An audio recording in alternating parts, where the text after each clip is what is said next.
আমি পার্লারে যেতে পারবো না। বিয়ে হলে এই চেহারাতেই হবে, না হলে নেই। কেউ যদি আমার রূপ দেখে বিয়ে করতে চায় তাহলে আমি সেই বিয়ে করবও না। আল্লাহ আমাকে এমন বানিয়েছেন, আমি নিজে হইনি। চুপ থাক তুই। সবার আগে রূপটাই খোঁজে। এমন কালা মাইয়া কেউ বিয়ে করতে চায় না। তোকে বিয়ে দেওয়ার জন্য কত চেষ্টা করেছি। তোরে বিয়ে দিয়ে বিদায় করতে পারলেই বাঁচি। সোনিয়াও বড় হচ্ছে। মায়ের কথা শুনে আরোহীর কষ্ট হলো ভীষণ। অবশ্য মা সবসময় এমন বলে, তবু কেন যে কষ্ট হয় বুঝে না আরোহী। আরোহী মায়ের দিকে চেয়ে হেসে বলল, তোমরা বরং সোনিয়াকেই বিয়ে দাও। আমি তো বারণ করছি না। আর আজ যারা দেখতে আসবে তাদের এমনিতেই আমাকে পছন্দ হবে না। তার চেয়ে বরং সোনিয়াকে দেখাও। ও সুন্দর, দেখলেই পছন্দ হবে। শুনলাম ছেলেও নাকি সুন্দর আছে, তাই বলছি সোনিয়াকে দেখাও। মারবো এক চর। বড় বোনকে রেখে ছোট বোনকে কেউ বিয়ে দেয়? কি বলবে সবাই? এত কথা শুনতে চাই না। যা বলছি তা কর। সোনিয়ার সাথে পার্লারে যা।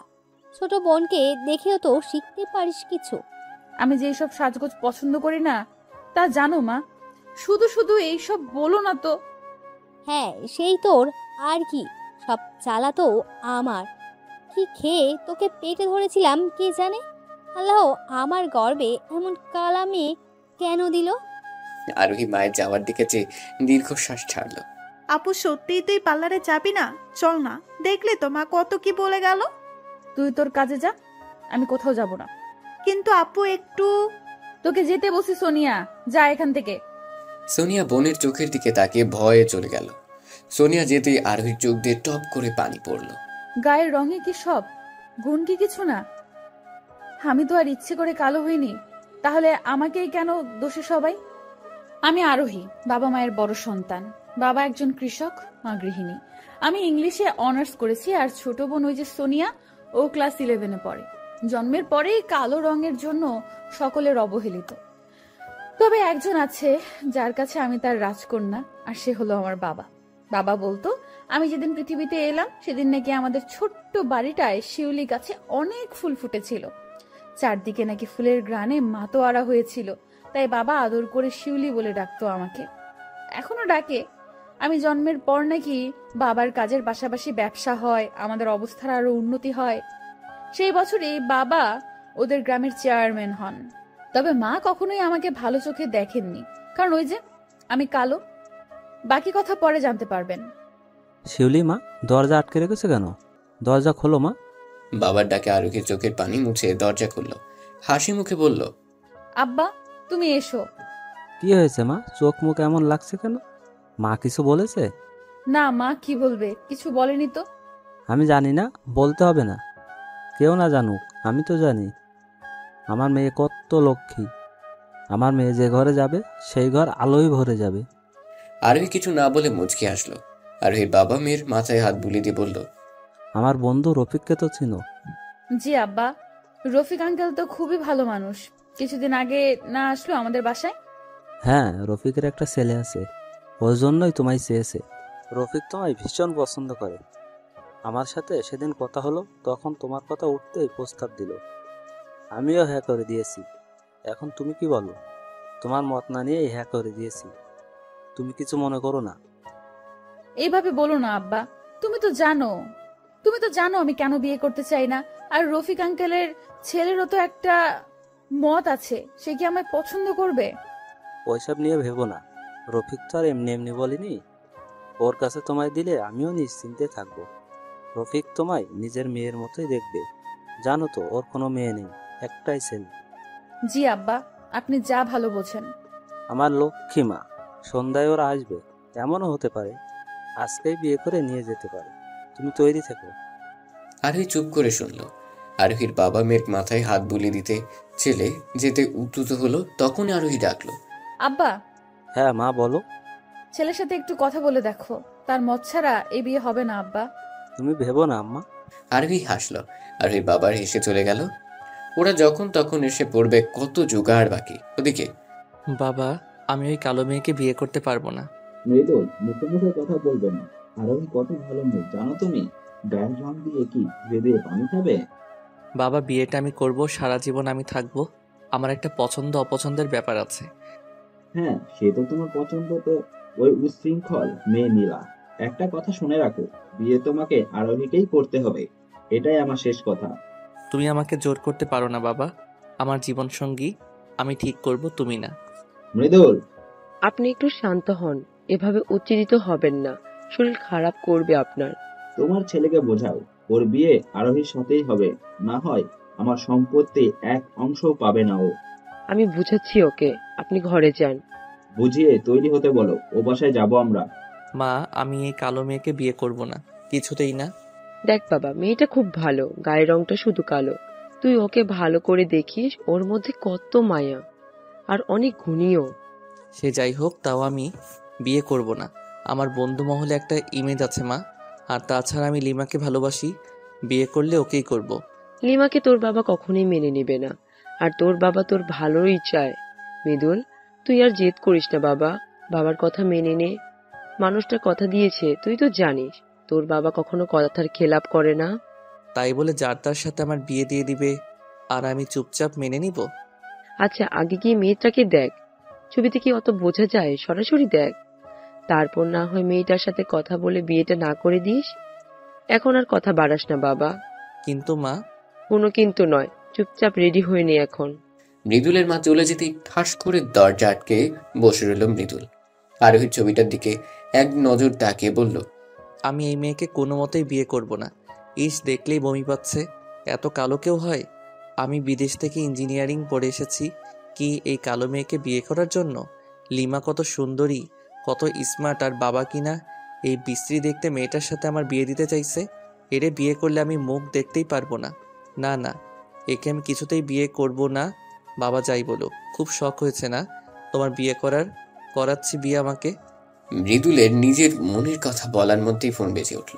ফোনের দিকে তাকিয়ে দেখে নিলাম লিমা কল করেছে। ফোন রিসিভ করতেই, মৃদুল ডার্লিং, তোমায় কত করে কল দিচ্ছি, ধরছো না কেন? আমি খেয়াল করিনি লিমা। কি হয়েছে জান তোমার? এভাবে কথা বলছো কেন? কিছু হয়নি, তুমি কি কিছু বলবে? কিছু একটা যে হয়েছে তা বেশ বুঝতে পারছি, বলো আমাকে। মৃদুল অনিচ্ছা সত্ত্বেও সব খুলে বলল। তা শুনে লিমা বলল, কি বলছোটা কি এসব ডার্লিং? তুমি এমন করতে পারো না। আমার কি হবে? লিমা, কান্না করো না তো, আমার মন মেজাজ এমনিতেই ভালো নেই। তুমি কি সত্যি ওই মেয়েকে বিয়ে করবে ডার্লিং? তোমার কি এটা মনে হয় এই কালো মেয়েকে বিয়ে করব আমি মৃদুল? তাহলে কি করবে এখন? আঙ্কেলকে কি বলবে? তুমি কিন্তু একদমই বিয়ে করবে না মৃদুল, আমি তোমায় ভালোবাসি। আমিও তোমায় ভালোবাসি লিমা, তুমি ভেবো না এই বিয়ে হবে না। আমার উপর তোমার বিশ্বাস নেই নাকি? তোমায় আমি নিজের থেকেও বেশি বিশ্বাস করি জান। মৃদুল মুচকি হাসলো। লিমার সাথে টুকটাক কথা বলে রেখে দিল। মৃদুল কল রাখতেই, যার শালা, কি হলো এটা? মৃদুল সত্যি সত্যি যদি বিয়ে করে নেয় তখন আমার সোনার ডিম পাড়া হাঁসটা এভাবে ফসকে যেতে পারে না। অবশ্য মৃদুলের উপর বিশ্বাস আছে, এই বিয়ে করবে না। আর করলেই কি, আমি কি আর ওকে ভালোবাসি নাকি? একবার আমার প্রপার্টি পাই, তারপর আমাকে আর পাই কে? লিমার শয়তানি হাসি দিয়ে ওর আর এক বয়ফ্রেন্ডকে কল করলো। ফোন রিসিভ করতেই বলল, হেই জান, তুমি কল দিয়েছিলে? হ্যাঁ, তোমায় ব্যস্ত দেখালো। কার সাথে কথা বলছিলে? মা ফোন দিয়েছিল, বাবার শরীরটা ভালো নেই। কেন, কি হয়েছে আঙ্কেলের? বাবা হার্ট অ্যাটাক করেছে, হাসপাতালে নিয়ে গেছে, কিন্তু সমস্যা হলো কি সমস্যা? 1 লাখ টাকার শর্ট পড়েছে। তুমি তো জানোই আমার অ্যাকাউন্ট লক করা, কি যে করি। এই ব্যাপার? আরে তুমি চিন্তা করো না, আমি আছি তো। তুমি আমার সাথে দেখা করো, আমি দিচ্ছি। কিন্তু তার বিনিময়ে তোমায় আমাকে কি দিতে হবে জানো তো? হ্যাঁ জানি, সমস্যা নেই, আমি আসছি, তুমি জায়গাটা টেক্সট করে দিও। ওকে সোনা, তাড়াতাড়ি চলে এসো, আমি অপেক্ষা করব। কল কেটে গেল। শালা লুচ্চা, আমি জানতাম এমন কিছুই বলবে। এসব ছেলেরাও না শুধু শরীর খোঁজে, কি আর করার, আবার একবার নিজেকে বিলিয়ে দিতে হবে। গরিব ঘরের মেয়ে লিমা পড়াশোনার জন্য ঢাকায় আসা, কিন্তু পরিবারের এত সামর্থ্য না থাকা এই পথই বেছে নিয়েছে। বড়লোকের ছেলের সাথে ভালোবাসার নাটক, তারপর শারীরিক সম্পর্ক আর গাড়ি গাড়ি টাকা। মৃদুলকে যে ভালোবাসে তা নয়, ওর বাবার সম্পত্তির উপরে লোভ। মৃদুলেও অনেকবার বলেছে ইন্টিমেট হওয়ার জন্য, কিন্তু তার এক কথা, না লিমা, বিয়ের আগে কিছু নয়, বিয়ে হোক তারপর বাকি সব। তোমায় হালালভাবে নিজের করে নিতে চাই। বিয়ের পর তো তুমি আমারই, তখন না হয় হবে বাকি সব। আরোহী তোর হলো, ওরা চলে এসেছে। হয়ে গেছে মা, আমি আপুকে নিয়ে আসছি। জলদি আয়, ওরা অপেক্ষা করছে। আপু এবার রেডি হয়ে নে, বসে আছে সবাই। আমার ইচ্ছে করছে না। শুনেছি সে নাকি বিলেত ফেরত ইঞ্জিনিয়ার। সে কি আমায় পছন্দ করবে? শুধু শুধু আবার অপমানিত হতে হবে। এভাবে নেগেটিভ কেন ভাবছো? আব্বা তো বললো ওরা তোমাকেই বউ করে নিবে। এখন চটপট শাড়িটা পরে এসো, একটু সাজিয়ে দেই তোমায়। আমি সাজতে পছন্দ করি না, জানো না? আচ্ছা আগে শাড়িটা তো পরে এসো। আরোহী দীর্ঘশ্বাস ফেলে শাড়িটা নিয়ে ওয়াশরুমে গেল। মিনিট 10 পরে ফিরে এলো। সোনিয়া কোনোভাবেই সাজাতে পারল না। আরোহীর এক কথা, কেউ যদি আমায় বিয়ে করতে চায় তাহলে আমার এই অবস্থাতেই বিয়ে করবে, না হয় না। রং সেজে পছন্দ হওয়ার কোনো মানেই নেই। একটু কাজল তো দাও, তোমায় কাজলে খুব মানায়। প্লিজ এটা না করো না, একটু কাজল দাও। মনের জোড়াজুড়িতে কাজল দিতে বাধ্য হলো আরোহী। সবকিছু ঠিকঠাক করে বের হলো সোনিয়ার সাথে। মা, এইভাবে আর কতক্ষণ বসে থাকতে হবে আমায় বলো তো? আমার কাজ আছে, বিরক্ত ধরে গেল। আহা মৃদুল, একটু বসে থাকো। এসব শুনলে কি বলবে তারা? বুঝলে আসিফ, আরোহী মাকে আমার ঘরে বউ করার জন্য তর সইছে না আমার। এত গুণী একটা মেয়ে আছে, আর আমি এই কিছুদিন জানলাম না। ভাবা যায় এগুলো? তুমি কতদিন পরে আসছো তার ঠিক আছে? ওই যে গ্রাম ছেড়ে গেলে আর আসলে না। সময় পাই নাই ভাই, তবে ভাগ্যিস এসেছিলাম। না হয় এত লক্ষ্মী একটা মেয়ে দেখা পেতাম। মৃদুল ভীষণ বিরক্ত হচ্ছে এসব কথায়। মৃদুলের মুখ দেখে আরোহীর মা ভালোই বুঝতে পারলো। মৃদুল বাবা, তুমি তো কিছু নিচ্ছই না, শরবতটা নাও। ভাই সাহেব, আরোহিমা এখনো এলো না কেন? এসে গেছি আমরা। সোনিয়ার কথায় মৃদুল চোখ তুলে তাকালো। মৃদুলের দৃষ্টি ঘোমটা দেওয়া রমণীর দিকেই গেল। আরোহী একবার চাইলো, মৃদুলের দিকে চোখাচোখি হলো। আরোহী চোখ সরিয়ে সালাম দিল। সালাম উত্তর মৃদুলের বাবা দিল। ওয়ালাইকুম আসসালাম মামনি, এসো বসো। আমার পাশে এসে বসো মা। আরোহী মৃদুলের মায়ের পাশে গিয়ে বসলো। মৃদুল এক নজর তাকিয়ে আর তাকালো না। আরোহীকে দেখে তার কোনো ইন্টারেস্টই যাচ্ছে না, তাই চুপ করে বসে ফোন স্ক্রল করছে। ভারী মিষ্টি মেয়ে তো তুমি। তা মা, তুমি এখন কি করছো? মানে পড়াশোনা করছো নাকি অন্য কিছু? আমি ইংলিশে অনার্স করেছি আন্টি। বাহ, দারুণ তো। আর এই কথার ফাঁকে ফাঁকে মৃদুলের দিকে তাকাচ্ছে বারবার, কিন্তু মৃদুলের সেদিকে কোনো খেয়ালই নেই। বেশ কিছুক্ষণ কথাবার্তা বলে মৃদুলের বাবা বলল, আরোহী মাকে তো আমার সবসময় পছন্দ, নতুন করে আর কিছু বলার নেই। আমরা চাচ্ছি আজ আংটি পরিয়ে যেতে, সামনের সপ্তাহে বিয়ের কাজ সম্পূর্ণ করব। আপনাদের কি মত? তুমি যা ভালো মনে করো, আমাদের অমতের কিছু নেই। বাবার কথা শুনে মৃদুল যেন আকাশ থেকে পড়লো। বাবার দিকে তাকাতে কড়া চোখে চাইলো। মৃদুল রাগে ফুসফুস করতে লাগলো, আরোহী মা, তোমার কি আমার ছেলেটাকে পছন্দ হয়েছে? তুমি মত দিলে কথা আগাবে। আরোহী একবার মৃদুলের দিকে চাইলো। মৃদুল শক্ত মুখ করে বসে আছে। আরো কিছুক্ষণ চেয়ে থেকে ভাবলো, ওনার চোখ মুখ দেখে মনে হচ্ছে উনি রাজি নয়। আসলেই কি তাই? আরোহী মা, জি আঙ্কেল। বললে না তো মৃদুলকে তোমার পছন্দ হয়েছে কিনা? আমার বাবা মায়ের পছন্দই আমার পছন্দ আঙ্কেল। তারা যা ভালো বুঝবে তাই হবে। লক্ষ্মী মেয়ে। মৃদুলের মা, আরোহীকে আংটিটা পরিয়ে দাও। আর দেরি কিসে? মৃদুলের মা আংটিটা পরিয়ে দিল। আরোহী মৃদুলের দিকে চেয়েছিল, কিন্তু মৃদুল একভাবেই বসেছিল। হঠাৎই মৃদুল উঠে দাঁড়ালো। আমার একটা জরুরি কাজ আছে, আমাকে এখন যেতে হবে। কাউকে কিছু বলার সুযোগ না দিয়ে মৃদুল বেরিয়ে গেল। মৃদুলের মা জোর করে হেসে বলল, কিছু মনে করবে না, হুটহাট কাজ পড়ে যায়। গবেট কোথাকার। আচ্ছা আজ তাহলে আমরা উঠি। তাহলে ওই কথাই রইল, সামনের শুক্রবার ওদের বিয়েটা দিয়ে দিতে চাই। সে কি, রাতের খাবার খেয়ে যাবেন তো? না আপা, আজ আর নয়। এখন থেকে তো আসা যাওয়া হবেই। আরেকদিন না হয়। বুঝতেই তো পারছেন, যেতে আবার সময় লাগবে। ঠিক আছে, আজ তাহলে আটকালাম না। যাওয়ার আগে কোলাকুলি করে গেল। মৃদুলের মা নিজের গলা ঠেলে সোনার চেইনটাও পরিয়ে দিয়ে গেল আরোহীকে।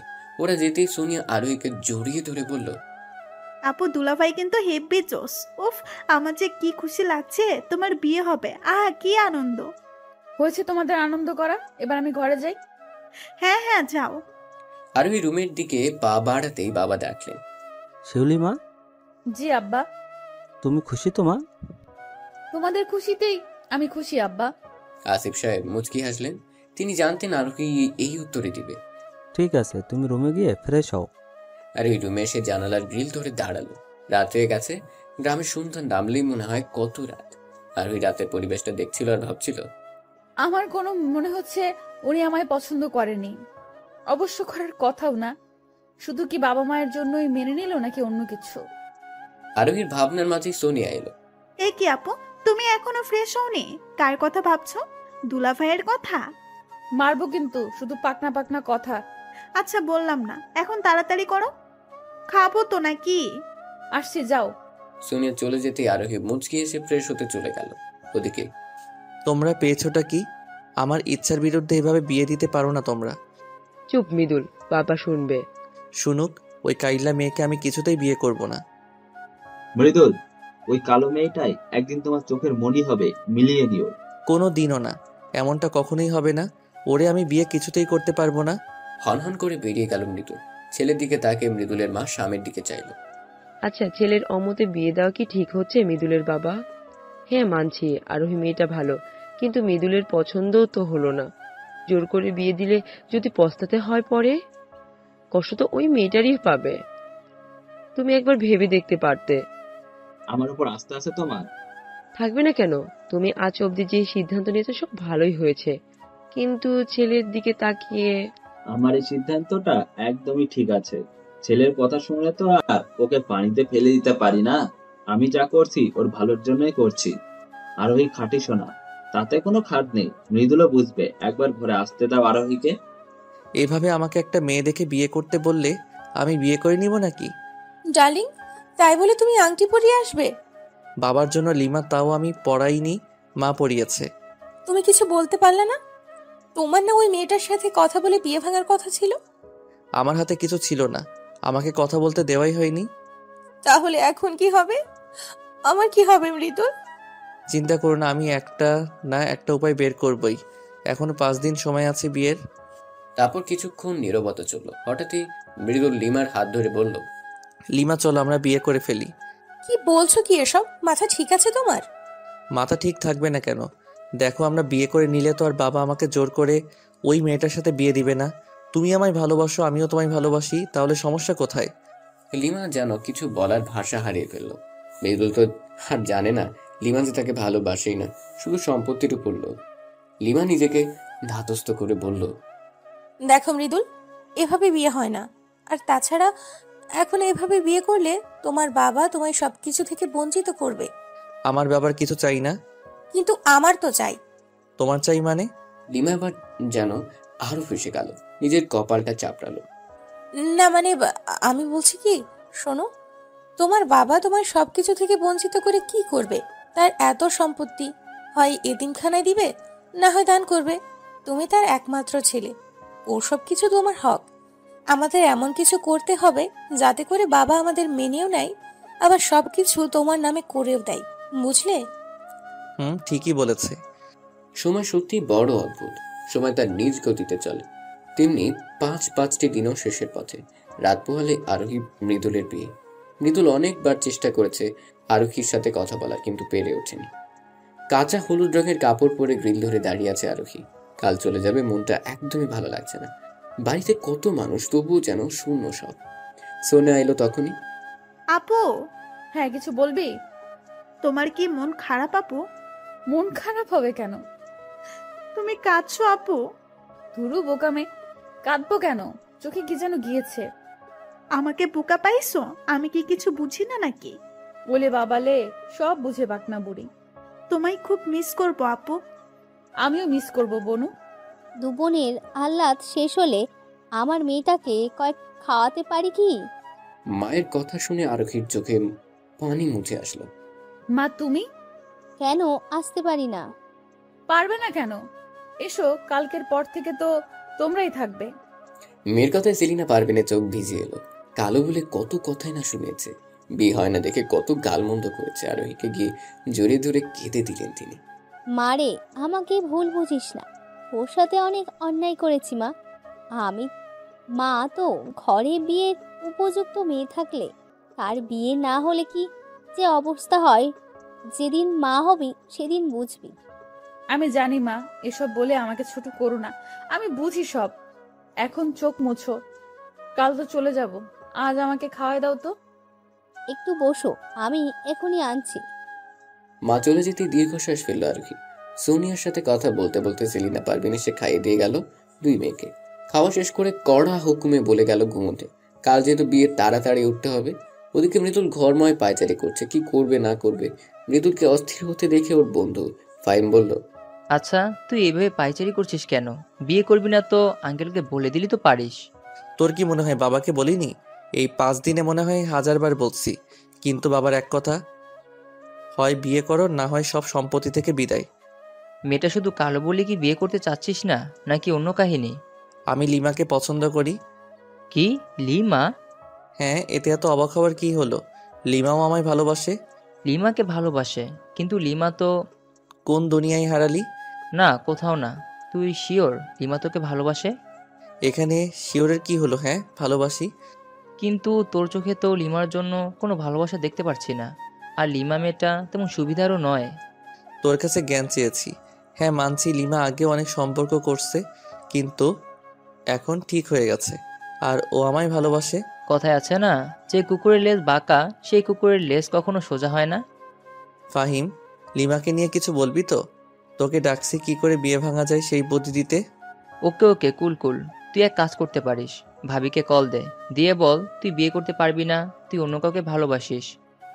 এখন কল করব? তো কাল বিয়ে হয়ে যাওয়ার পরে বলবি। না, আচ্ছা কল করি তাহলে। হ্যাঁ কর। অনেক ভেবেচিন্তে নিজেকে ধাতস্থ করে মৃদুল আরোহীকে কল করলো। প্রথমবারে কেউ ফোন ধরলো না, আবার কল দিতেই ঘুম জড়ানো কণ্ঠে আরোহী বলল, হ্যালো, কে বলছেন? আরোহীর গলার স্বর শুনে কেন জানি কলিজায় লাগলো মৃদুলের। এত মিষ্টি গলা।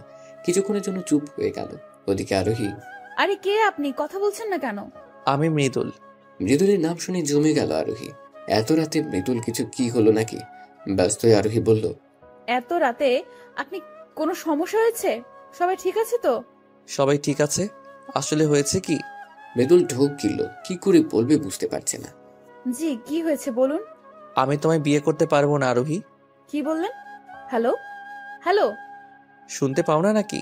কিছু শোনা যাচ্ছে না, নেটওয়ার্কের সমস্যা। কাল কথা হবে, এখন রাখি। টু টু টু কল কেটে গেল। মৃদুল ফোনটা ছুঁড়ে মেরে বলল, ড্যামিট, এখনই নেট সমস্যা হতে হলো। কিরে বললি? ও কি কিছু বললো? শুনতেই পারো না মেজাজ গরম হচ্ছে? আচ্ছা ছাড়, কাল বলিস, বিয়ে তো আর এখন হয়ে যায়নি। আরে তুই বুঝতে পারছিস না কাল কিভাবে বলবো? কাল বিয়ের সুযোগ হবে কি করে? তাহলে আর কি, বিয়ে করে নিবি। মজা নিস তুই আমার সাথে, ইডিয়েট। না না, মোটেই না, সে সাধ্য কি আর আমার আছে? মৃদুল বিরক্ত নিয়ে তাকালো ফাইমের দিকে। ফাইম মুখ চেপে হেসে ধপাস করে শুয়ে পড়ল। এখন সে ঘুমোবে। মৃদুলও নানা চিন্তা ভাবনা করতে করতে ঘুমিয়ে গেল। শরীর তো আর এত কিছু বুঝবে না, ঘুমোতে হবেই। পরদিন সকালে আরোহী ওঠ, এখন বেলা হলো। মায়ের ডাকে আরোহীর ঘুম ভাঙলো। ফ্রেশ হয়ে খেয়ে নিল। বিয়ে বাড়ি তোড়জোড় শুরু হয়ে গেছে। দেখতে দেখতে দুপুর গড়ি বিকেল হলো। বরপক্ষ চলেও এসেছে। আরোহী বউ সেজে বসে আছে, লাল টুকটুকে শাড়ি, আর তার শরীরে মুখে কোনো সাজ নেই বললেই চলে। শুধু বড় বড় চোখ দুটোয় গাঢ় কাজল টানা চোখে হালকা লিপস্টিক। আর মৃদুল সে তো পুরোই নায়ক। যে দেখছে সেই বলছে এত সুন্দর ছেলে আরোহীর ভাগ্যে জুটলো। বাবা, তোমার সাথে আমার কথা আছে। শুনবো, বিয়ে শেষ হোক তারপর। জনাব আরিফ কড়া চোখে তাকালেন ছেলের দিকে। সেদিকে মৃদুল পাতলা দিল বলে মনে হলো না। আবার কিছু বলতে যাবে তার আগে আরিফ সাহেব হাত তুলে চুপ করতে বললেন, আমি জানি তুমি কি বলবে, আর তোমার সেই কথা শুনতেও চাচ্ছি না। দেখতে পারছো না কত আয়োজন, এর মধ্যে এমন কিছু করবে না যাতে আমার মাথা ছোট হয়। অনেক স্বপ্ন নিয়ে বসে থাকা মেয়েটা বেইজ্জত হয়। আশা করব বুঝতে পেরেছো। মৃদুল আর কি বলবে? এরই মধ্যে হুজুর সাহেব বিয়ে পড়ানোর কাজ শুরু করে দিয়েছেন। অবশেষে বিয়েটা হলো, যদিও মৃদুল অনেক কষ্ট করে কবুল বলেছে। কোনে বিদায়ের সময় আরোহীর কি কান্না, সাথে বাকিরা। মৃদুল আরোহী কান্না দেখে মনে মনে বলল, আমাকে বিয়ে করে কি যে ভুল করেছো তার মাসুল তোমায় দিতে হবে। তোমার চোখের পানি পড়ার দিন শুরু হলো। এমন বিশ্রী চেহারা নিয়ে আমাকে বিয়ে করার স্বাদ তোমায় বোঝাবো হারে হারে। ফুলে সজ্জিত খাটে বসে আছে আরোহী, মাথায় ইহা বড় ঘোমটা। কাদার কারণে কাজল লেপটে আরো বাজে লাগছে। ওদিকে মৃদুলের আসার কোনো খবরই নেই। অবশেষে মৃদুল এলো রাত 12টায়। মৃদুল আসতেই আরোহী নেমে সালাম করতে গেল। অমনি, সরো। স্বামীকে সালাম করতে হয়, এটাই তো নিয়ম। কে তোমার স্বামী? আরে হা করে যে রইল। কে আমার স্বামী আপনি জানেন না? না, জানি না। যদি বলো আমি তোমার স্বামী, তাহলে বলবো আমি কারো স্বামী না। কি বলছেন এসব? মাথা ঠিক আছে? মাথা ঠিকই আছে। তুমি ভাবলে কি করে তোমার মতো পেতনিকে আমি আমার বউ হিসেবে মানবো? আরোহী যেন ঝাটকা খেল, চোখ দিয়ে পানি পড়তে লাগলো। এখন কেন বলছেন? আগে বলেননি কেন? সব বাবার জন্য। বাবার জন্যই আমার জীবনটা নষ্ট হলো। আপনি কি চাচ্ছেন তাহলে? ডিভোর্স। ডিভোর্স? ডিভোর্স কথাটা যেন বুকে লাগলো আরোহীর। নিজের ভাগ্যের উপর তাচ্ছিলের হাসি আসলো। চোখ মুছে বলল, যদি আমি ডিভোর্স না দেই? মৃদুলের মেজাজ খারাপ হলো। তুই দিবি, তোমার ঘাড় সহ দিবে। তোর সাথে এক ঘরে বসবাস করা অসম্ভব। আরোহীর চোখ আবার ভিজে এলো। নিজেকে শান্ত করে বলল, ঠিক আছে, আমি ডিভোর্স দিব, আপনি ব্যবস্থা করুন। কিন্তু আমার একটা শর্ত আছে। কি শর্ত? ডিভোর্স পেপার রেডি থাকবে, তবে যতদিন সময় লাগবে ততদিন যদি মনে হয় আপনি আমায় ভালোবাসেন তবে আর ডিভোর্স হবে না। তোকে ভালোবাসবো আমি, মৃদুল? তোর থেকে কত সুন্দরী সুন্দরী মেয়েরা আমার পিছে ঘুরে। আচ্ছা যা, মেনে নিলাম তোর কথা। আর একটা কথা, আপনার কাছে একটাই অনুরোধ, এই কথা আপনি আর আমি ছাড়া যেন কেউ না জানে। বাবা জানলে সহ্য করতে পারবে না। কেউ জানবে না। ঠিক আছে, এখন ঘুমান তাহলে। তোর সাথে এক খাটে থাকতে পারবো না, নিচে ঘুমা তুই। আরোহী মুচকে হেসে বলল, ঠিক আছে। আরোহী নিচে বিছানা করে উল্টো দিক ফিরে শুয়ে রইল। চোখ দিয়ে অনবরত পানি পড়ছে, বারবার আঁচল দিয়ে মুছছে। এতটা দুর্ভাগ্য আমার কেন হলো আল্লাহ? কেন একটু সুন্দর বানালে না? কোন বউ বিয়ের প্রথম রাতেই স্বামীর মুখে এমন কথা শুনেছে? কাঁদতে কাঁদতে একটা সময় ঘুমিয়ে গেল আরোহী। সকালে শাশুড়ির ডাকে ঘুম ভাঙল। চটজলদি গোসল সেরে এসে বের হলো। ঘুমন্ত স্বামীর দিকে যে চোখ ভিজে এলো। আবার চোখ মুছে হালকা হেসে বের হলো। মা বলুন কি করতে হবে? কিছু করতে হবে না, আমার পাশে বসে থাকো। কি সুন্দর লাগছে তোমায়। মন রাখতে কেন বলছেন মা? মৃদুলের মায়ের হাত থেকে গেল, তাকিয়ে রইল আরোহীর দিকে। না মা, তুমি ভুল ভাবছো। মৃদুল কি তোমায় কিছু বলেছে? না মা, সে কি বলবে? আমিই বললাম। থাক, আর কিছু বলতে হবে না। আমি আমার ছেলেকে জানি, ও যে কেন এমন হলো। থাক না মা। আচ্ছা থাকলো, তবে আমার ছেলেটা কিন্তু খারাপ না, তুমি একটু সামলে নিও। ওদের কথার মাঝে মৃদুল এলো। মা, ক্ষুধা লাগছে, খেতে কি দিবে? বস। আরোহী মা, ওকে খেতে দাও। যার তার হাতের খাবার আমি খাই না মা, জানো না? তুমি দিলে দাও, না হয় উঠলাম। এসব কেমন কথা মৃদুল? নতুন বউয়ের সাথে কেউ এভাবে কথা বলে? মা থাক, আপনি খবরটা দেন, আমি এদিকে দেখছি। মৃদুলের মা দীর্ঘশ্বাস ছেড়ে খাবার বাড়তে লাগলেন। এভাবে চলছিল দিন। মৃদুলের মধ্যে কোনো পরিবর্তন দেখে না আরোহী।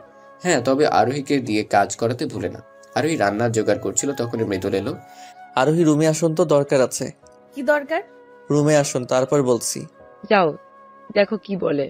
আরোহী হাতে কাজ রেখে রুমে গেল। জি বলুন। আমাদের ডিভোর্স পেপার রেডি, কাল দিয়ে দিবে, সাইন করে দিবেন। সরি। সরি মানে? আমি ডিভোর্স দিতে পারবো। কেন? মৃদুল যেন অবাকের শেষ সীমানায় পৌঁছলাম। আরোহীকে কিছু বলতে যাবে তার আগেই ফোন বাজলো। মৃদু, কই তুই? তাড়াতাড়ি আয়, তোকে একটা জিনিস দেখানোর আছে। আসছি, 5 মিনিট। ফাইমের কল কেটে আরোহীর দিকে তাকালো। আরোহী তাকিয়েছিল। রেখে যাচ্ছি, আমি সাইন করেছি, তুমিও করে দিবে।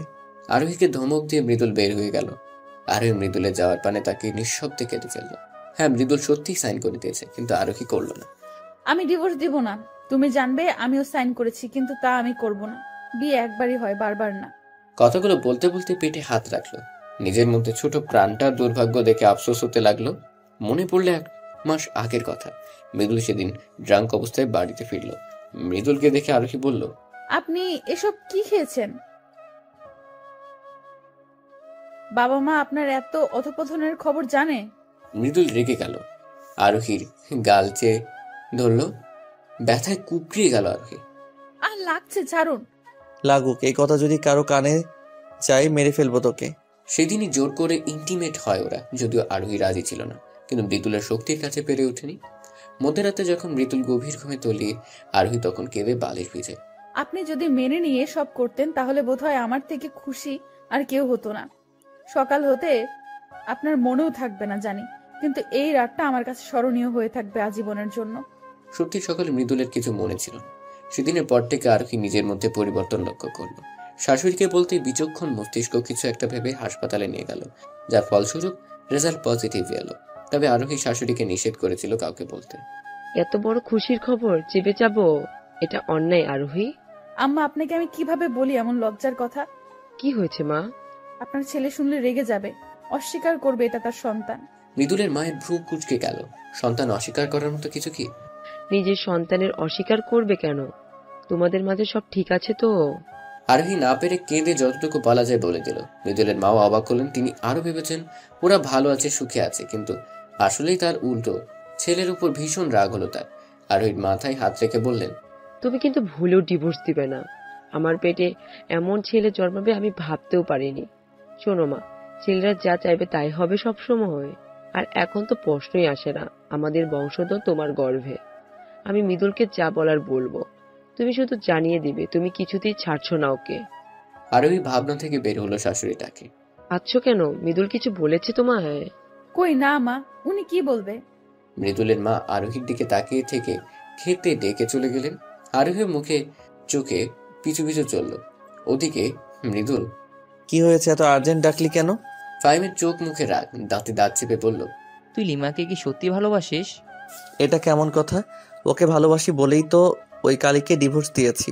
যদিও সাইন করছে কিনা জানি না, তবে যা টর্চার করছি করে দিবে। ফাহিম হা করে চেয়ে রইল। ধ্যান ভাঙতে মৃদুলের হাত ধরে টেনে নিয়ে গেল এক আবাসিক হোটেলে। মৃদুল কপাল কুঁচকে বলল, এখানে আনলি কেন? চুপচাপায়। হোটেল ম্যানেজারকে কিছু ঘুষ দিয়ে সিসিটিভি ফুটেজ দেখাতে বলল কিছুক্ষণ আগের।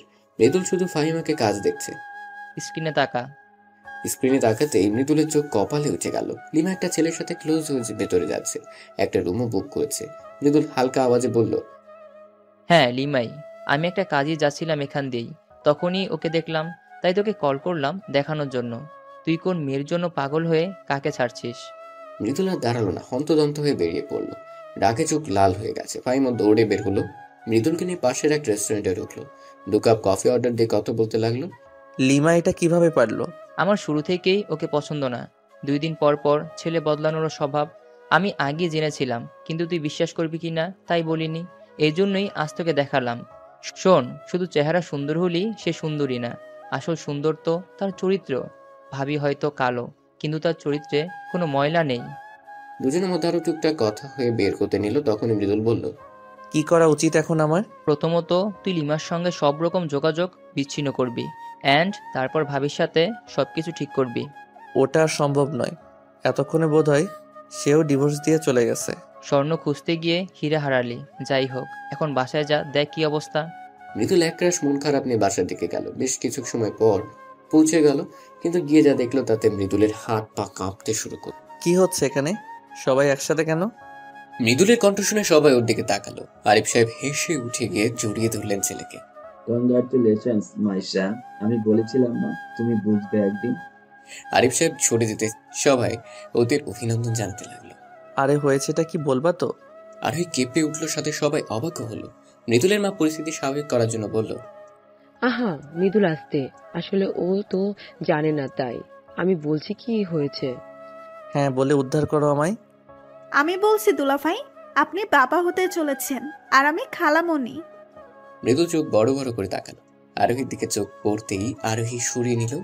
মৃদুল রাগে হিতাহিত জ্ঞান ভুলে গেল। আরোহীর কাছে গিয়ে ঠাস করে থাপ্পড় মেরে দিল। হঠাৎ এমন কাজে সবাই বাকরুদ্ধ। আরিফ সাহেব বসা থেকে উঠে দাঁড়ালেন। ছেলের এমন কাজ আশা করেননি তিনি। অবাক হলো আরোহীর পরিবার।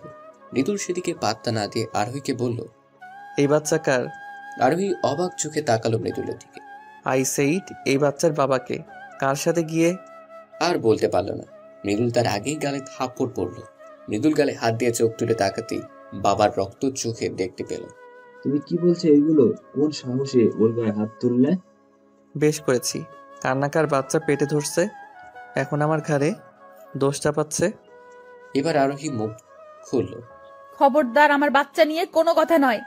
এই বাচ্চার বাবা আপনি ছাড়া অন্য কেউ নয়। আমার বা আমার সন্তানকে নিয়ে কিছু বললে আমার চেয়ে খারাপ আর কেউ হবে না। মৃদুল কোনো কথা না বলে ধপধপ করে নিচের রুমে চলে গেল। আরোহী ধপ করে বসে পড়লো নিচে। আরোহীর বাবা মা এখনো হতভম্ব, তবে এটা বুঝতে পেরেছে তাদের মেয়ে সুখে নেই। আরোহীর বাবা মেয়ের সামনে এসে বসলেন, মাথায় হাত দিয়ে বললেন, মা। আব্বা। কেঁদো না মা, আমি ভুলছিলাম, আমাকে ক্ষমা করে দিও। আমি তোমায় সঠিক কারোর কাছে তুলে দিতে পারিনি। আরোহীর বাবা উঠে দাঁড়ালেন। মৃদুলের বাবার সামনে গিয়ে বললেন, ভাই, আমার মেয়েটা অনেক লক্ষ্মী। ভেবেছিলাম আমার মেয়ে তোমাদের কাছে ভালো থাকবে, কিন্তু যাই হোক, আমি আরোহীকে নিয়ে চলে যাব আজই সঙ্গে করে। এখানে থাকলে আমার মেয়ে বাঁচবে না। আমায় ক্ষমা করো বন্ধু, আমি নিজ দায়িত্বে আরোহীকে বউ করে এনেছি। আমার ছেলে এত অধঃপতনে যাবে কখনো ভাবতেই পারিনি। তোমাদের কাছে কঠিন সত্য লুকিয়েছি আমি। সত্য? কোন সত্য ভাইজান? আরোহীও এবার জল ভরা চোখে চাইল। শ্বশুরমশাই কোনো সত্যের কথা বলছে। মৃদুলের বাবা চোখ মুছে বললেন, মৃদুল একটা মেয়েকে পছন্দ করত, কিন্তু মেয়েটা একদম ভালো নয়। ওই মেয়ের লোভ আমার সম্পত্তির ওপর। ওর হাত থেকে বাঁচাতে আরোহীকে আমি এনেছি। বলতে পারো জোর করে বিয়ে দিয়েছি। সকলে হা হয়ে গেল। মৃদুলের বাবা আরোহীর সামনে গিয়ে হাত জোর করে বললেন, তোর কাছে আমি অপরাধী মা, ক্ষমা করে দিস। তোর যা ভালো মনে হয় তুই কর, আমি আর আটকাবো না তোকে। আমিও বুঝতে পেরেছি এখানে থাকলে মৃদুল তোকে নানাভাবে অশান্তি দিবে। এইভাবে হাত জোর করবেন না বাবা। আমার মা বাবাকে ছেড়ে এসে আপনাদের মতো মা বাবা পেয়েছি, এটা কয়জনে পায়। আমি কোথাও যাব না বাবা, এখানেই থাকবো, অন্তত যতদিন না আমার সন্তান পৃথিবীতে আসছে। কিন্তু আরোহী? কোনো কিন্তু নয় মা, আমি কোথাও যাব না, এটাই আমার শেষ কথা। ঠিক আছে, তুমি যা ভালো বুঝো। সাবধানে থেকো। যদি মনে হবে এখানে আর থাকবে না তখনই একটা কল করো, নিয়ে যাব আমি। আজ তবে আসি, আমার মেয়েটাকে একটু দেখে রাখবে। ওরা চলে যেতে আরোহী পা বাড়ালো রুমের দিকে। পেছন থেকে মৃদুলের মায়ের ডাক পড়লো। আরোহী থেমে গেল, পিছু ফিরে চাইল। আমাদের ভুল বুঝিস না মা। না মা, ভুল বুঝবো কেন? আমার ভাগ্যে যা ছিল তাই হয়েছে, ভবিষ্যতেও হবে। আপনি চিন্তা করবেন না। রুমে যাই, আপনার ছেলের কিছু লাগবে কিনা দেখি। তুই এখনো ওর কথা ভাবছিস? ও যাই করুক, যেমনই হোক, তবু আমার স্বামী। বাবু পৃথিবীতে আসুক, তারপর না হয় মুক্ত করে চলে যাব। আরোহী আর দাঁড়ালো না, কান্নাগুলো দলা পাকিয়ে আসছে। জলদি চোখের পানি মুছে ঘরে গেল। মৃদুল খাঁজে হেলা দিয়ে বসে কিছু একটা ভাবছিল। আরোহী সেদিকে খেয়াল না করে কাপড় নিয়ে গোসল করতে ঢুকতে গেল। তখনই এই দাঁড়া। আরোহী থামলো, কিন্তু পেছন ফিরল না। এই বাচ্চার বাবাকে সত্যি করে বল, কেউ না জানুক। তুই ভালো করেই জানিস তোর সাথে আমার কিছু হয়নি। তাহলে বাচ্চা আসলো কোথা থেকে? আরোহী চুপ। ও যেন জানতো এমনটাই হবে। আরোহীর চুপ থাকা দেখে মৃদুলের আরো রাগ হলো। কাজে গিয়ে হাত টেনে ধরে ঝাঁকিয়ে বলল, এখন চুপ কেন? কথা বল। বাচ্চার বাপকে সত্যি করে বল। আরোহী ব্যথায় কুকড়িয়ে গেল। চোখ দিয়ে 2 ফোঁটা পানি পড়লো। শক্ত গলায় বলল, এই বাচ্চার বাপ মৃদুল, আর কেউ নয়। মৃদুলের শরীর যেন জ্বলে উঠল। আরোহীকে ধাক্কা করলো, আঘাত করলো। এই বাচ্চার বাবা আমি, তাই না? আজ তোকে মেরেই ফেলবো, সত্যি কথা বল। হ্যাঁ পারেন তো, ওই একটা কাজই করতে। যতই হাত তুলুন না কেন, এই সন্তানের বাবা আপনি। হ্যাঁ আপনি। সেদিনের কথা মনে নেই? মদ গিলে এসে যে পুরুষত্ব দেখালেন, ভুলে গেছেন? মৃদুলের হাত থেমে গেল। অবাক হয়ে চাইল আরোহীর দিকে। সেদিন ওদের মধ্যে না, ও আর ভাবতে পারল না। মিথ্যা বলছিস তুই? বল, মিথ্যা বলছিস? আমি কিছু মিথ্যা বলছি না। আমি জানতাম আপনি ভুলে যাবেন, তাই বলতে চাইনি, কিন্তু বাধ্য হলাম। মৃদুল টি টেবিল লাথি দিয়ে বের হয়ে গেল রুম থেকে। আরোহী হাউমাউ করে কাঁদতে লাগলো। হে আল্লাহ, কেন এমন করছো আমার সাথে? আমি কি অন্যায় করেছি? কিসের শাস্তি দিচ্ছ এমন? মৃদুল ফিরল বেশ রাগ করে। রুমে ঢুকতে দেখতে পেল আরোহীকে কাচুমাচু হয়ে ঘুমিয়ে আছে। শীতে কাঁপছে ভীষণ। মৃদুলের মায়া হলো। এগিয়ে গিয়ে কাঁথা টেনে দিতে গিয়ে থমকে গেল। হাত লাল হয়ে আছে। মনে পড়লো দুপুরের কথা। ছি, আমি এত নিচু কাজ কি করে করলাম? আরোহীর ঘুমন্ত মুখটার দিকে তাকাতে মৃদুলের বুক কেঁপে উঠল। আরোহীর মুখের দিকে তাকিয়ে রইল। হঠাৎ আরোহীর হাত ওর হাতের সাথে লাগতেই আরেক দফা অবাক হলো। ও মাই গড, এত গরম কেন শরীর? জ্বর আসলো নাকি? কপালে হাত দিতেই বুঝলো ভীষণ জ্বরে পড়েছে মেয়েটা। নিজের উপরে নিজের রাগ হলো ভীষণ। সে রাতে আরোহীর সেবা করে পার করলো মৃদুল। হঠাৎ এই কালো মেয়েটার প্রতি ভীষণ মায়া হলো।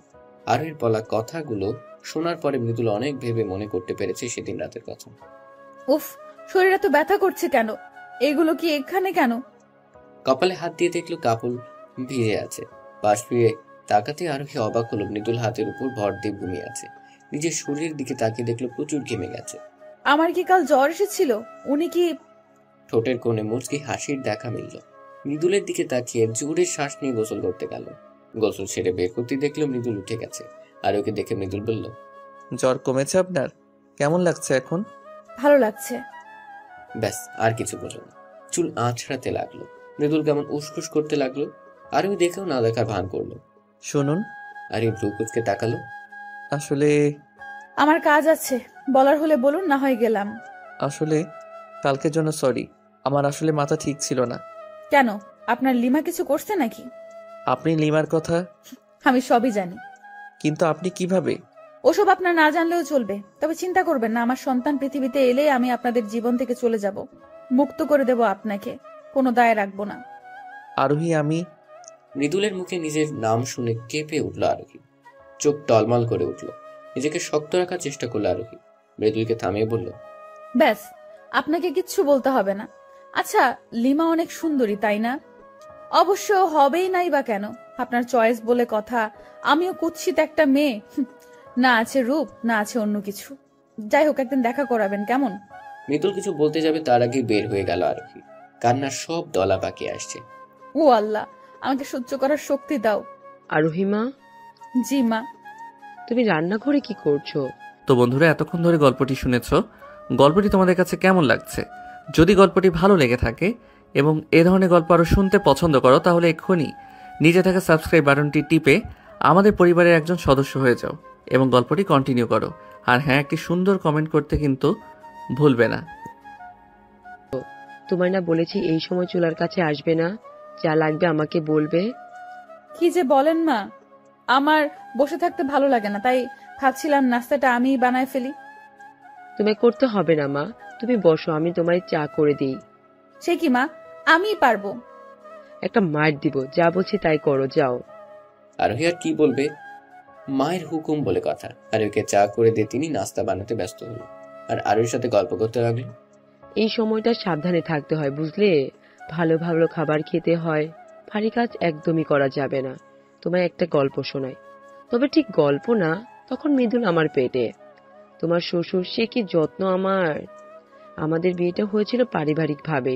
শুরুতে তোমার শ্বশুর তেমন একটা আমাকে পছন্দ করতো না, মৃদুল পেটে আসার পরে পাল্টে গেল, আমায় চোখে হারাতে লাগলো। সেই থেকে এখন অবধি তিনি আমায় ভালোবাসেন। আরোহীর বিষণ্ণতা নিয়ে মুচকি হাসলো। আরোহীর বিষণ্ণ মুখটা দেখে মৃদুলের মা আরোহীর থুতনি ধরে বললেন, মৃদুলও বদলে যাবে, দেখো। মৃদুলও তোমায় ভালোবাসবে, একটু সময় দাও। আমি জানি ও ঠিক বুঝবে। 9 মাস পেটে ধরেছি তো, বুঝি আমি। এমনটা হলে আমার থেকে খুশি আর কেউ হতো না, কিন্তু তা কি আদৌ হবে?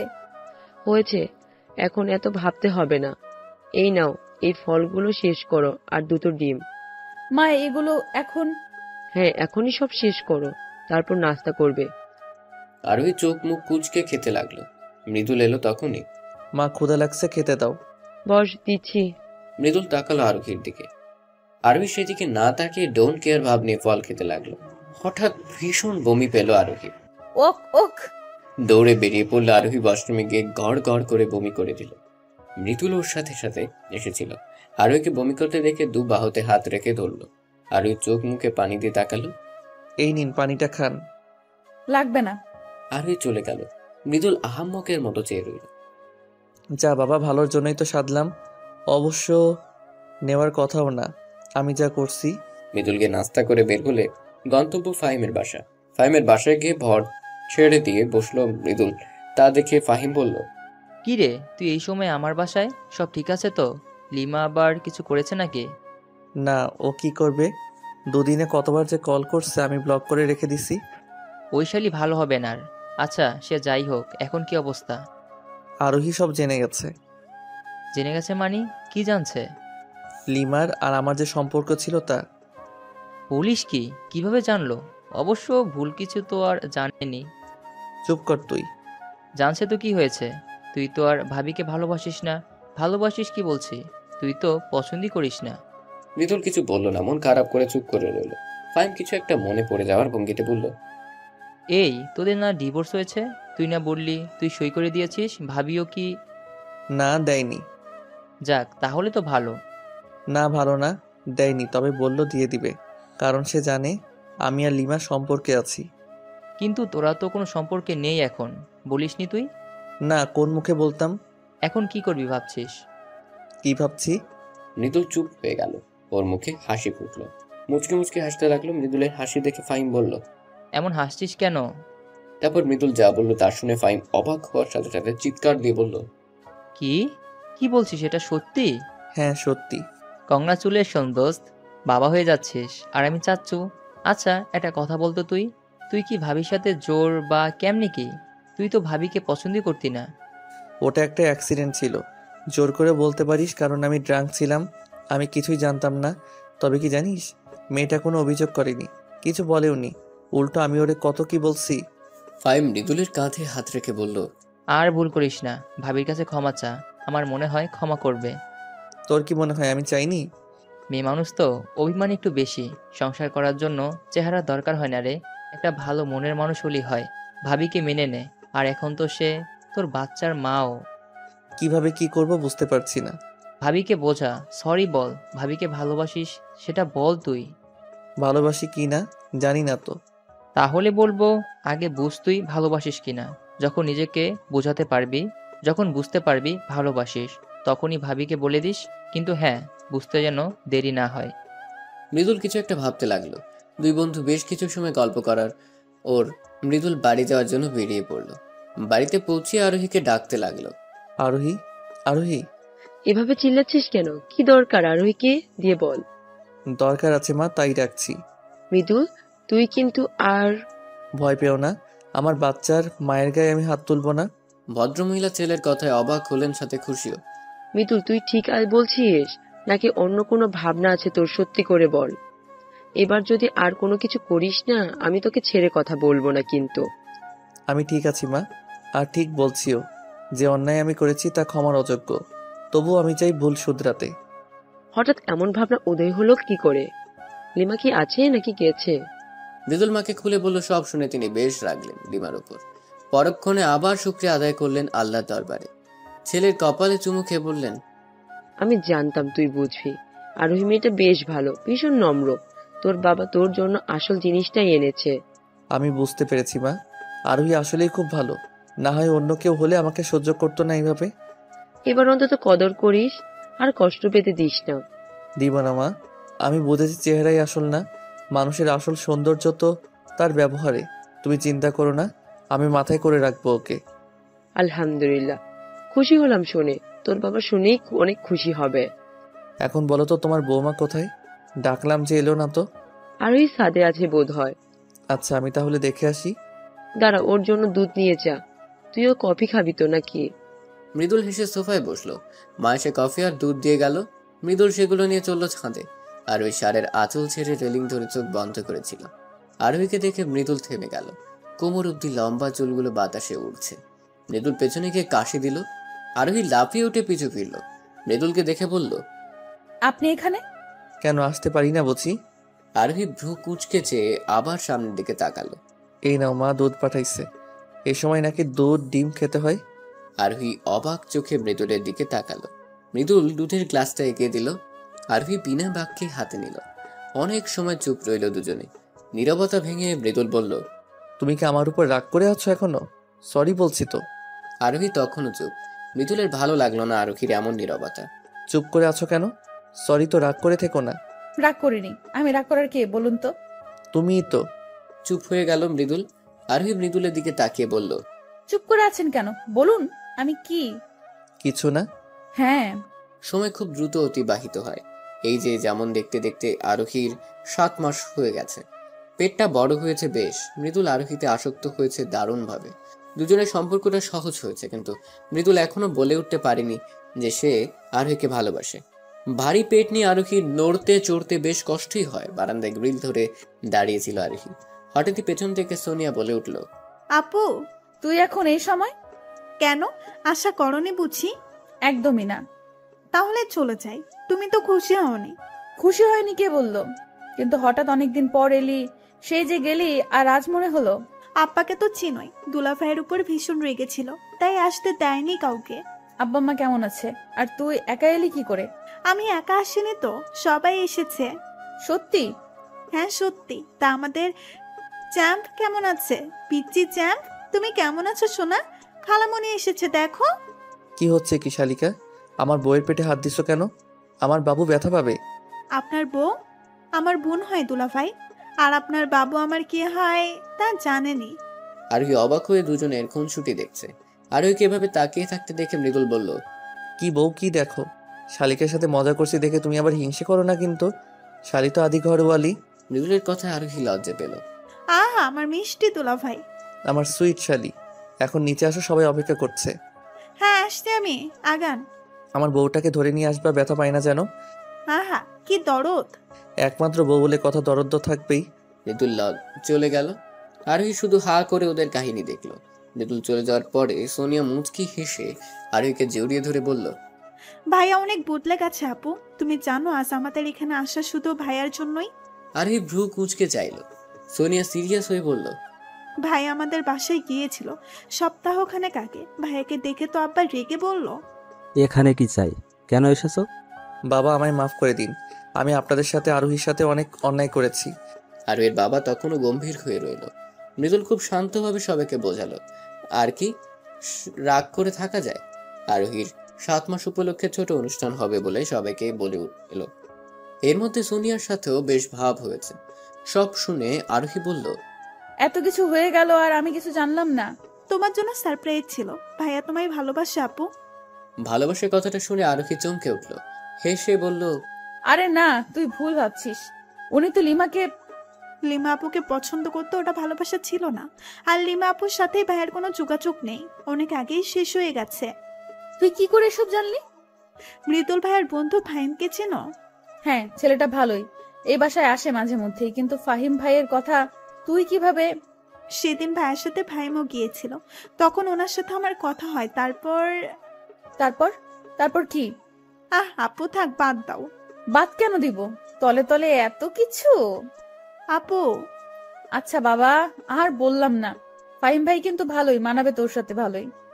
সোনিয়া লজ্জা পেয়ে মাথা নিচু করে ফেলল। আরোহী হেসে বোনকে জড়িয়ে ধরলো হালকা করে। ফাহিমি সোনিয়াকে সব বলেছে, তাই তো মৃদুলের উপর জমে থাকা রাগ নিভেছে। দুবোনের আহ্লাদের মধ্যে ডাক পড়ল, কই তোমরা? এতক্ষণ কি করো? কখন আসতে বলেছি?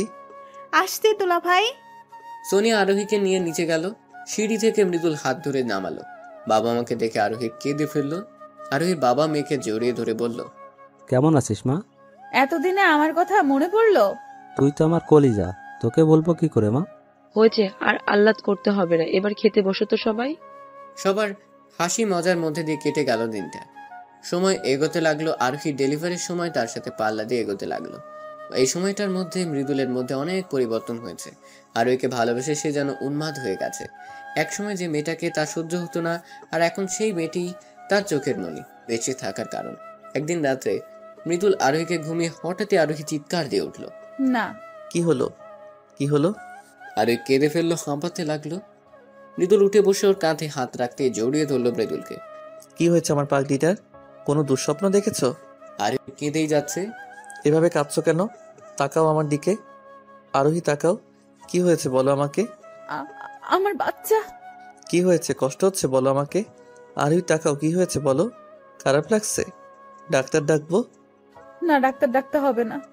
সত্যি তো? মৃদুলের বুকে চুপটি করে পড়ে রইল আরোহী। হঠাৎ বলল, আচ্ছা, আমি যদি মারা যাই আপনি কি আবার বিয়ে করবেন? এসব কি কথা আরোহী? বলুন না, শুনুন। আর বিয়ে করবেন না কেমন? আমার বাচ্চাটাকে সৎ মায়ের খারাপ ব্যবহার পেতে দিবেন না। এবার কিন্তু খারাপ হচ্ছে আরোহী। চুপ করো, তোমার কিছু হবে না, আমি আছি তো। এখন একটু ঘুমাও তো, আমি চুল টেনে দিচ্ছি, তুমি ঘুমাও। আরোহী কোনো কথা বলল না, শুধু স্বপ্নটার কথা ভাবছে। একটা ছোট্ট ফুটফুটে মেয়ে হয়েছে তার। আরোহীর মৃত দাদি তাকে ডাকছে, গায়ে কাফনের কাপড় জড়ানো। আরোহী দাদির পেছন পেছন চলে যাচ্ছে। বাচ্চা মেয়েটা মা মা করে কাঁদছে। আরোহী চোখ দিয়ে পানি পড়ালো। তুমি এখনো কাঁদছো? কাঁদছি না। ঘুমাতে বললাম তো, ঘুমাও। আরোহী চোখ বুঝলো। আরোহী, এই আরোহী। ফাহিমের মা অনেক অসুস্থ, আমাকে একটু যেতে হবে। যাও, সাবধানে যেও। আচ্ছা, তুমিও সাবধানে থেকো। কোনো কিছু দরকার হলে মাকে বলবে, নিজে কিছু করতে যাবে না। আমি কল করব বারবার। ঠিক আছে, তাড়াতাড়ি ফিরো। তাড়াতাড়ি ফিরবো। মৃদুল চলে যেতেই আরোহী আবার ঘুমে তলিয়ে গেল। মৃদুল যাওয়ার সময় মাকে বলে গেল, মা আমি একটু বাইরে যাচ্ছি, তোমার বৌমাকে দেখে রেখো। কোথায় যাচ্ছিস? ফাহিমের মায়ের শরীর ভালো না, দেখতে যাবো একটু। সে কি হলো ভাবির? গেলে দেখতে পাবো, তোমায় জানাবো। মৃদুল মাথা নেড়ে মায়ের থেকে বিদায় নিয়ে বেরিয়ে পড়লো। আরোহীর ঘুম ভাঙলো বেশ কিছুক্ষণ পরে, তাও শাশুড়ির ডাকে। মৃদুলের মা খাবার নিয়ে এসেছিল। আরোহীকে ঘুমোতে দেখে একটু চিন্তিত হলো। খাবারটা টেবিলের উপর রেখে আলতো হাতে ডাক দিলেন, আরোহী টিপটিপ চোখে তাকালো। শাশুড়িকে দেখে ধরপড় করে উঠে বসলো। চুলগুলোকে হাত খোপা করে শাশুড়ির দিকে তাকালো। মা, আপনি অনেক সময় ঘুমিয়েছি তাই না? ইস, কত দেরি হয়ে গেল। এত ব্যস্ত কেন হচ্ছ? এই সময় একটু একটু ঘুম হয়, ব্যাপার না। তুমি ফ্রেশ হয়ে খেয়ে নাও, আমি তোমার শ্বশুরকে ওষুধ দিয়ে আসি। ঠিক আছে মা। লক্ষ্মী মেয়ে। মৃদুলের মা চলে যেতেই আরোহী হেঁটে ওয়াশরুমের দিকে গেল। মাথাটা ঘুরছে ওর। এমন লাগছে কেন আমার? উফ, মাথাটা ব্যথায় ছিঁড়ে যাচ্ছে। আল্লাহ সহায় হন। পেটে হাত রেখে আস্তে আস্তে ওয়াশরুমে গেল। চোখ মুখে পানি দিয়ে বের হতে যেতেই মাথা ঘুরে গেল। পানিতে পা গেলে পড়ে গেল আরোহী। অমনি চিৎকার করে উঠল। আল্লাহ গো! ব্যথায় মুখ নীল হয়ে গেল। পেটে হাত দিয়ে কাতরাতে লাগলো, কিন্তু কেউ শুনলো না ওর আওয়াজ। প্রচন্ড ব্যথায় ব্লাড যেতে লাগলো। একটা সময় জ্ঞান হারালো আরোহী। এদিকে মৃদুল বারবার কল করছে, আরোহী ধরছে না। অবশেষে মাকেই কল করলো। হ্যালো মা, আরোহী কোথায়? ওকে ফোন দিচ্ছি, এত ধরছে না কেন? শান্ত হ, আরোহী মনে হয় ওয়াশরুমে, বের হলে ঠিক কল করবে। না মা, আমার কেমন জানি লাগছে। তুমি একটু দেখো ওকে, ওর কাছে ফোনটা নিয়ে যাও। ভদ্রমহিলা কিছু একটা ভেবে মুচকি হেসে বললেন। বউ পাগল ছেলে আমার, অপেক্ষা কর, দিচ্ছি। ফোন হাতেই আরোহীর ঘরে গেলেন। আরোহী কোথাও নেই। আরোহী, আরোহী কোথায় তুমি? আরোহী কোথায় মা? ওর কিছু হলো না তো? আরে কি বলছিস এসব? দাঁড়া, খুঁজে দেখি।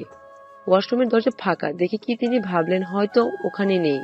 পুরো ঘর খুঁজেও আরোহীকে পাওয়া গেল না। আরোহী তো রুমে নেই, গেল কোথায় মেয়েটা? মা ভালো করে দেখো। তিনি আবার খুঁজলেন, অবশেষে ওয়াশরুমে গেলেন। আরোহীর অবস্থা দেখে চিৎকার দিয়ে বললেন, আরোহী! সকলে হাসপাতালের করিডোরে বসা। মৃদুল মাথা নিচে করে বসে আছে, চোখ দিয়ে পানি পড়ছে টুকটুক। দুবারের মানুষে ভরে আছে। আরোহীর মা হাউমাউ করে কাঁদছে।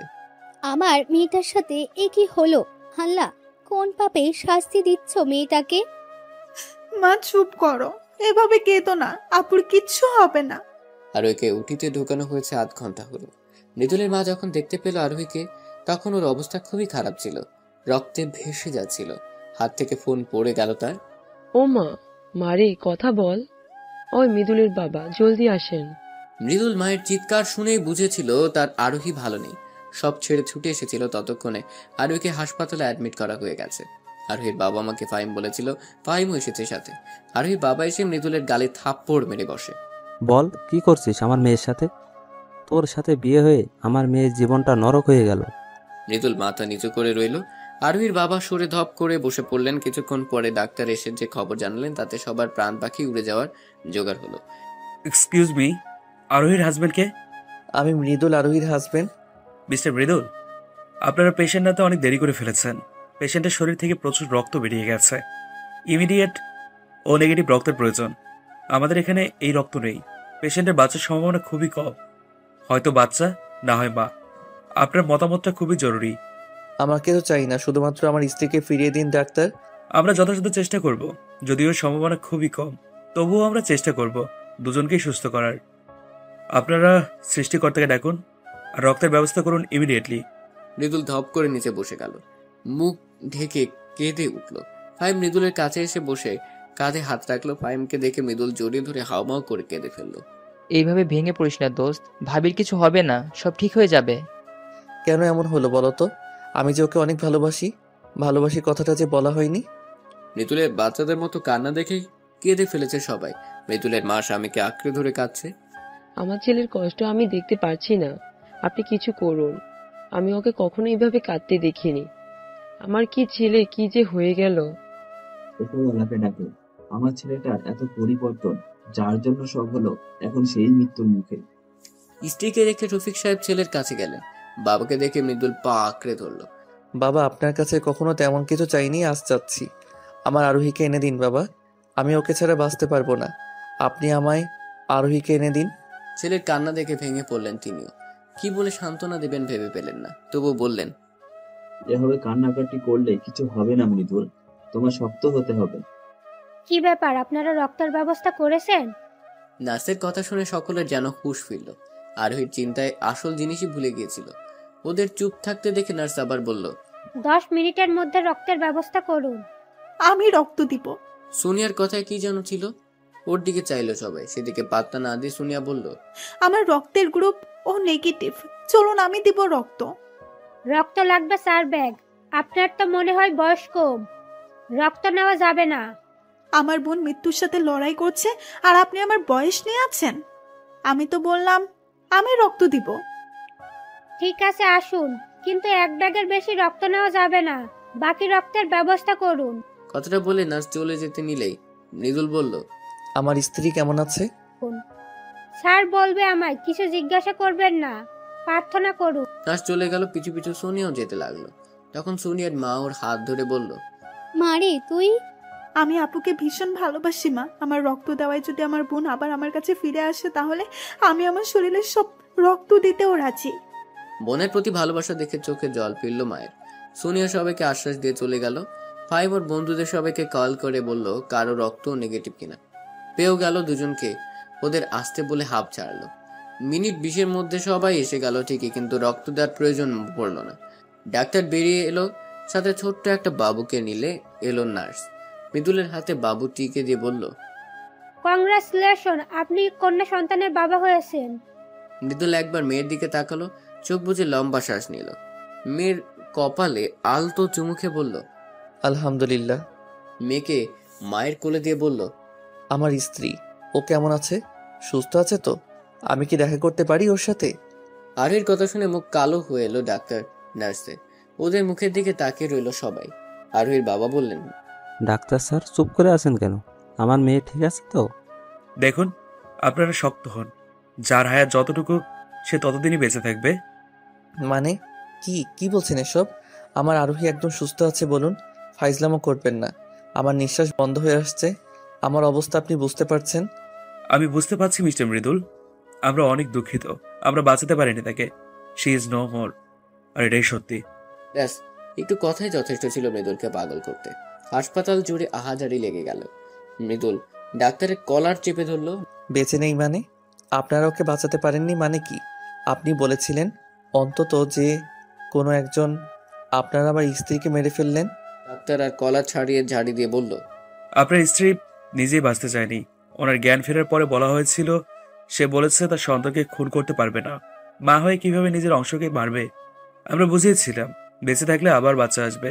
সে শোনেনি, আমাকে কসম করে বসে। আমরা কি করতাম আর? তারপরও চেষ্টা করেছি দুজনকে বাঁচাতে। ভাগ্য সহায় হয়নি, বিধাতা চায়নি। মৃদুল সরে গেল 2 কদম, নিচে বসে চিৎকার করে কেঁদে উঠল। আরোহীর মা জ্ঞান হারিয়ে ফেলেছে আরোহীর মৃত্যুর খবর শুনে। শুদ্ধ জন্মানো বাচ্চাটাও বাবার কান্নায় পাল্লা দিয়ে কাঁদছে। সেও যেন বুঝে গেছে তাকে জন্ম দিতে গিয়ে তার মা মারা গেছে। সোনিয়া বাচ্চাকে বুকে জড়িয়ে ধরে থামানোর চেষ্টা করছে আর কাঁদছে। বাবু কাঁদিস না, কিচ্ছু হয়নি সোনা, চুপ করো, চুপ করো।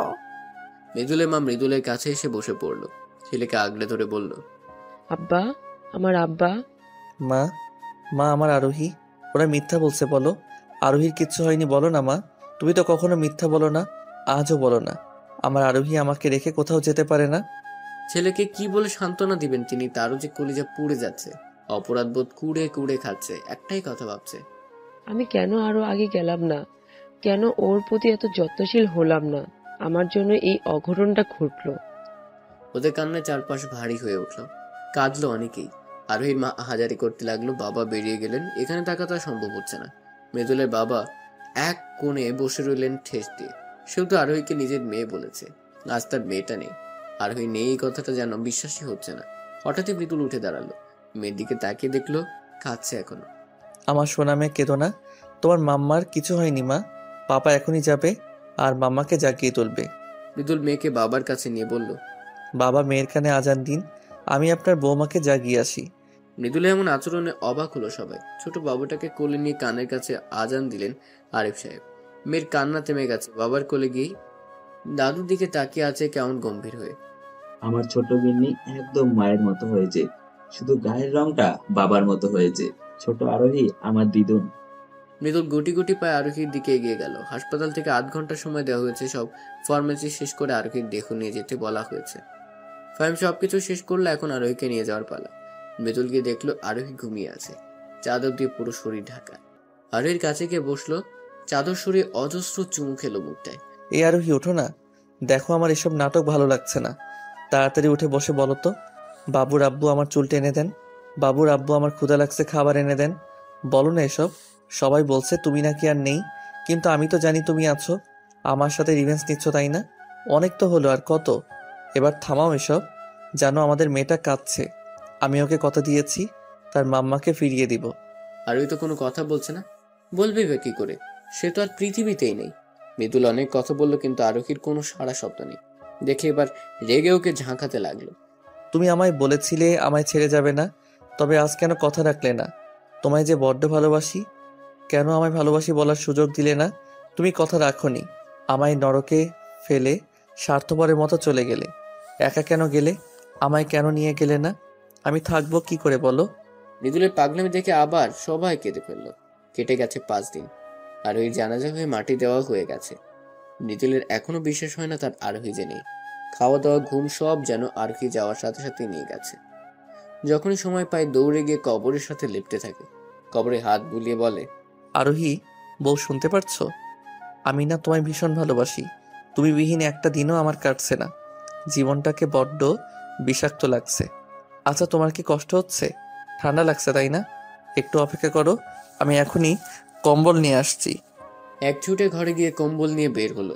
ছেলেকে এভাবে ছুটতে দেখে মা বলল, মৃদুল, এভাবে দৌড়ে কই যাচ্ছিস? হাতে কম্বল কেন? মৃদুল উত্তর দিল না। কথাটা কান অব্দি গেছে বলে মনেও হলো না। ছেলেকে এভাবে দৌড়তে দেখে ঘাবড়ে গেলেন তিনি। পিছু পিছু ছুটলেন।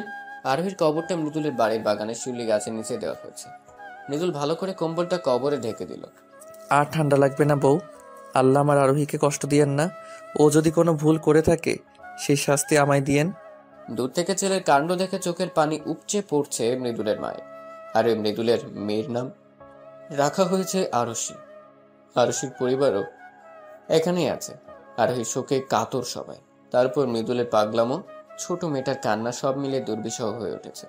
দিন দিন মৃদুলের অবনতি ছাড়া উন্নতি ঘটছে না। সেদিন বিকেলে মৃদুল ছাদে দাঁড়িয়ে আরোহীর কবরের দিকে চেয়েছিল। পেছন থেকে সোনি এসে কাঁধে হাত রাখলো। ভাইয়া, হুম। আরুষিকে কোলে নাও। তুমি মেয়েটার সাথে অন্যায় করেছো ভাইয়া। এই বাচ্চা মেয়েটার কি দোষ বলো তো? ওকে কেন বাবার ভালোবাসা থেকে বঞ্চিত করছো? মৃদুল ফিরে তাকালো সোনিয়ার দিকে।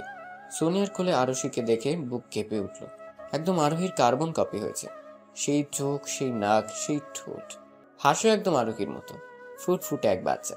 মৃদুল হাত বাড়িয়ে কোলে নিলে বাবার কোলে গিয়ে সে কি আহ্লাদ মেয়ের। আঙ্গুল চাচ্ছে আর মুচকে মুচকে হাসছে। মেয়ের হাসি দেখে মৃদুলও হাসলো একটু। সারা মুখে চুমু খেলো। একদম আরোহীর মতো হয়েছে তাই না বলো? গায়ের রংটা আমার মতো পেয়েছে। এছাড়া বাকি সব আরোহীর। আরোহী গিয়েও যেন ফিরে এসেছে। আমার আপু। ভাইয়া, একটা কথা বলি। বলো। আপু আমাদের ছেড়ে চলে গেছে 2 মাসের বেশি হলো। ভাইয়া, মানুষ সবসময় সাথে থাকে না। আল্লাহর পরিকল্পনার উপরে কারো হাত নেই। তুমি এমন পাগনামি করছো, এটা দেখে আপুও তো কষ্ট পাচ্ছে বলো। তাই বলছি কি। মৃদুল হাত থামিয়ে চুপ করতে বলল। মেয়ের হাত মুট করে ধরে বলল, আরশি হওয়ার 2 দিন আগে আরোহী সারা রাত আমার বুকে ছিল। ও সেদিন খুব ভয় পেয়েছিল, হয়তো কোনো খারাপ স্বপ্ন দেখেছিল। আমায় সেদিন বলেছিল ও না থাকাতেও ওর জায়গায় জানি কখনো কাউকে না বসাই। আমিও কথা দিয়েছিলাম, নতুন করে জীবন গোছাতে বলো না। আরোহীর জায়গায় আমি কখনো নতুন করে কাউকে দিতে পারবো না। আমি আমার মেয়েকে নিয়েই বাকি জীবন পার করে দিব। আমি বেঁচে থেকে আরোহীকে আজীবন ভালোবাসবো। ওর প্রতি ঝোঁক আমার মৃত্যুর পরেও মিটবে না। 5 বছর পর। পাপা, হোয়ার আর ইউ? কি হয়েছে আরুষি সোনা? মামনি, পাপা কোথায়? দেখছি না যে। পাপা কি ভুলে গেল আজ আমার 5th বার্থডে? তোমার পাপ্পা কি এই কথা ভুলতে পারে মামনি? দিদি ভাই, এদিকে এসো তো, খেয়ে নিবে। না, পাপা এলেই খাবো। দাদু, মাম্মার জন্য আজ হুজুর ডেকে মিলাদ দিবে না? ছোট আরশির কথা চোখ ছলছল করে উঠল। আজ যেমন আরশির জন্মদিন, তেমনি আরোহীরও মৃত্যুবার্ষিকী। এই দিন আরোহীর জন্য দোয়া করা হয়, এতিম বাচ্চাদের খাওয়ানো হয়। হ্যাঁ দিব তো সোনা, তোমার পাপা সেই ব্যবস্থাই করতে গেছে। তুমি খেয়ে নাও না, হয় পাপা রাগ করবে। কি হয়েছে, কে খাচ্ছে না? এখনো খাওনি কেন মা? কত বেলা হলে দেখছো? তুমিও তো খাওনি পাপা, আমি তোমায় খাইয়ে দিই। বাবা মেয়ে দুজনকে খাইয়ে দিল। আরোহীর মৃত্যুবার্ষিকী সুষ্ঠুভাবে সম্পন্ন হলো। মৃদুল আরোহীর কবরের সামনে গিয়ে দাঁড়ালো, এক তোড়া গোলাপ নিয়ে। কবরের উপর গোলাপটা রেখে হাত বুলিয়ে দিল। তোমার মেয়ে কত বড় হয়েছে জানো? সে এখন পাপাকে খাইয়ে দেয়, শাসন করে, আদর করে, সারা বাড়ি দৌড়ে বেড়ায়। ঠিক যেন তুমি। মেয়ের জন্য দোয়া করো, তোমায় যে বড্ড ভালোবাসি, সারা জীবন বাঁচবো। আমিও মামামকে ভীষণ ভালোবাসি। হঠাৎ মেয়ের গলা শুনে পিছে ফিরে দেখলো আর সে কাঁদছে। তুমি এখানে? তোমায় খুঁজতে এলাম। পাপা, আল্লাহ কেন আমার মাম্মামকে আমাদের থেকে নিয়ে গেল? তোর মাম্মা সবসময় আমাদের সাথে আছে সোনা। মামাও আমাদের অনেক ভালোবাসে।